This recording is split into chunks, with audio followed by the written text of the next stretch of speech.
This week, we'll be creating a beautiful guitar part in 5 progressive stages. We'll go from common bar chord shapes, then exploring the progression staying in one playing position. This will give you a visual roadmap for smooth triad changes, and we'll then explore how to do more with common triad shapes before finishing with some beautiful extensions with open string chord alternatives. Hey, I'm Ryan Naylor, guitar instructor, content creator, and all-round guitar theory geek, and my mission is to help you on your journey from guitarist to musician. If that sounds like something you'd be into, be sure to subscribe to not miss my weekly lesson. Today's progression is a 6-4-1-5 in the key of E major, namely C sharp minor, A major, E major, B major.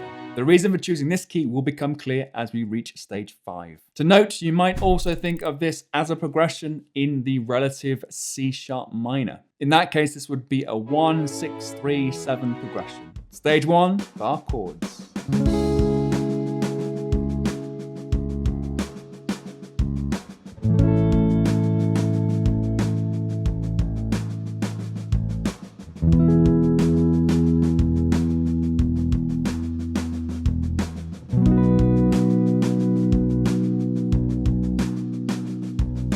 Inevitable in this key, C sharp, B, we need bar chords. So beginning with C sharp minor, we've got the 4th fret of string 5, or we've got the 9th fret of string 6. When we're on string 5, we're thinking in terms of the A shape. Why A shape? Because imagine that finger is a capo. In the hand, I have an A minor chord, but C sharp is my root. So C sharp minor in the A shape.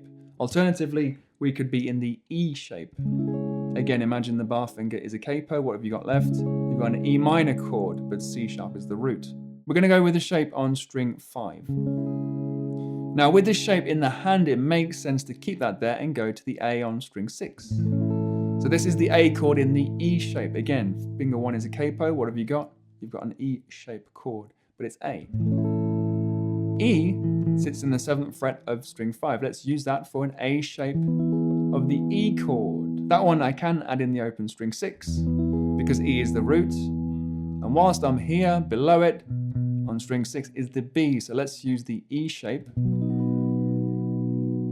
once again for the B chord. So the sequence is C sharp minor, take that shape up for A major, then E major on the 5th, and then B major. Stage 2, bar chords in position.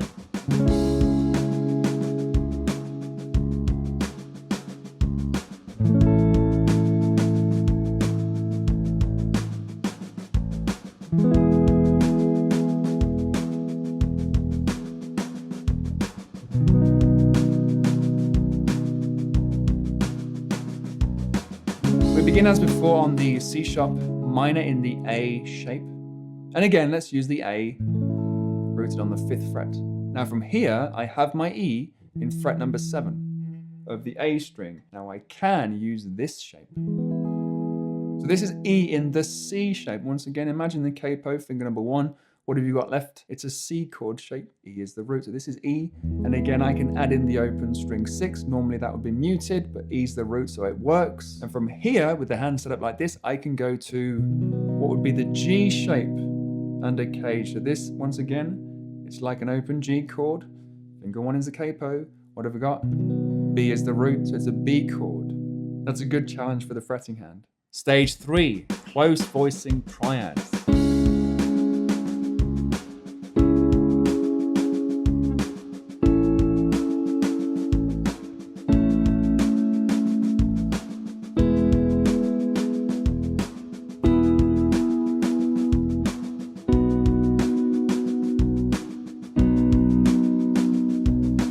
Bar chords are really, they're a bit too much. We don't want to necessarily play all of those notes, so triads are a great option for us. Again, staying with that C sharp minor, if you look in the fingers, this right here is, in fact, a C sharp minor triad. It's 5, root, flat 3. Okay, so that is your triad shape coming from the bar chord. Right? This A chord, staying on that same string set, what I call string set 2, that's 4-3-2. I have this. This is my A triad in a root position, root 3-5. To the E chord, same string set, I have this. This is a first inversion E, E over G sharp, B, E, 3/5 root.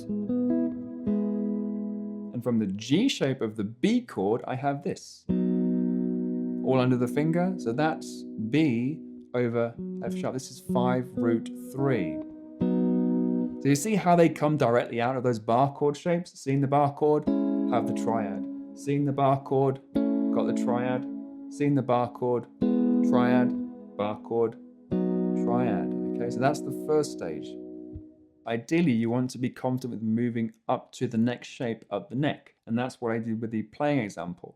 This being C sharp minor, I can go up to the C sharp minor in the root position. That moves nicely to the A in the first inversion. And I take that back down to the root position shape. From here, it moves nicely to the E, and that up the fretboard gives me that shape, the second inversion, and then to the B, root position to the second inversion. So working the two shapes, you're going to learn two different spots to play this progression. What is good to do is firstly stay in one position and play through the 4 chords and get familiar with that, and then move up to the next shape. So, and then you can look, as per the example, to jump between the two areas of the fretboard.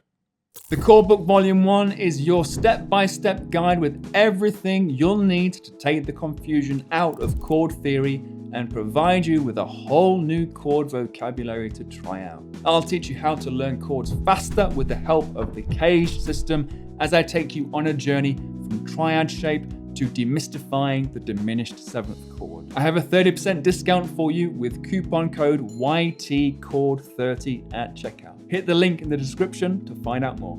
Stage 4, doing more with the triads.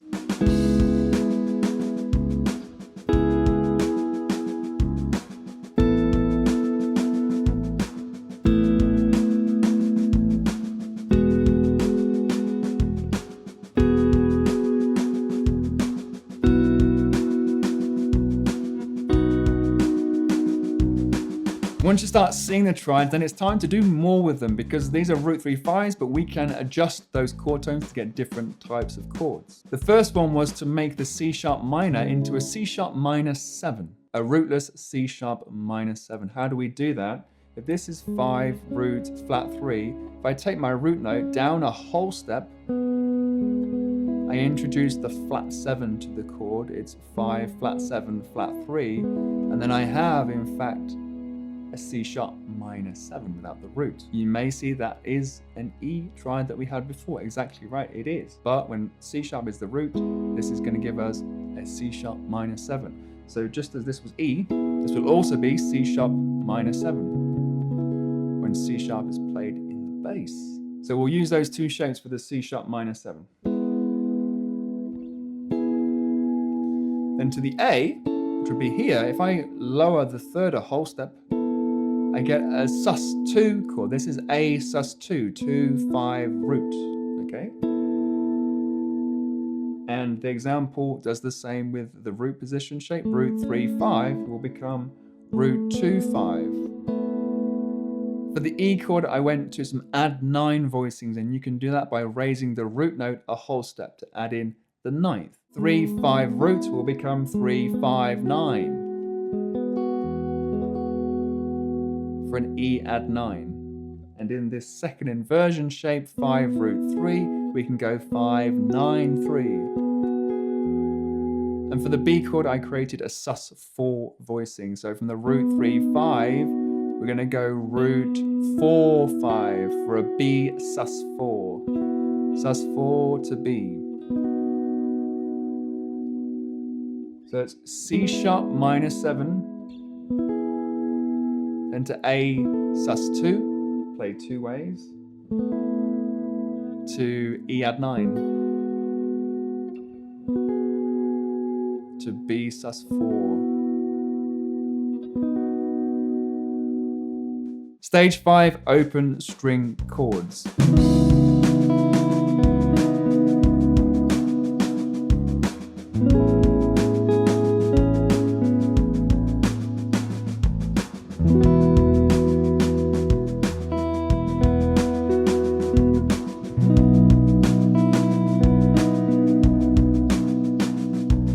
This is the reason for choosing the key of E, because it allows us to add in some open strings to the bar chord shapes to get these beautiful chord voicings. We can start from the chord shapes in stage 1 and simply lift up the bar finger, open up strings 1 and 2, and then we get these beautiful chord voicings. This will actually be a C sharp minor 7. Like a power chord in the fingers, but with the open strings, it gives us the chord tones of the minor 7th. Then to the A, with those open strings 1 and 2, we get an A add 9. To the E chord shape, opening the strings, we get what is an E5, a power chord really, across all 6 strings.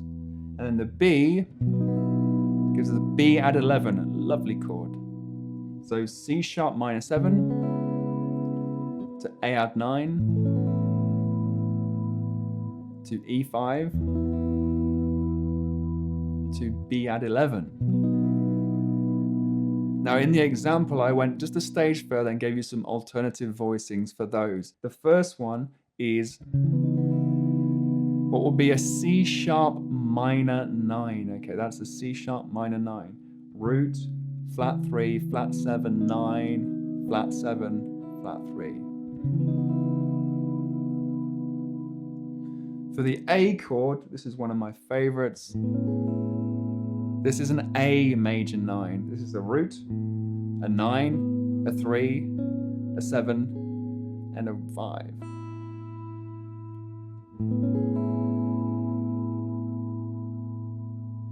For the E, I took that power chord shape and raised the root on string number 3 to be what? It'd be an E sus2 really. That's an E sus2 voicing. And then I kept in the B add 11 because I like it so much. Just as a bonus, what you could also do is this shape here. So that's like the A shape of the B chord, but with the open string 1. Similar sound. That one's a little easier to play. So this is C sharp minor 9 to A major 9. Love that one. To E sus2 to B add 11. Beautiful. Tabs and the backing track for today's lesson are available on Patreon. And now we've got a progression, let's consider how you can use your newly acquired chord vision to solo over it in this lesson right here. Practice well, and I'll see you next week.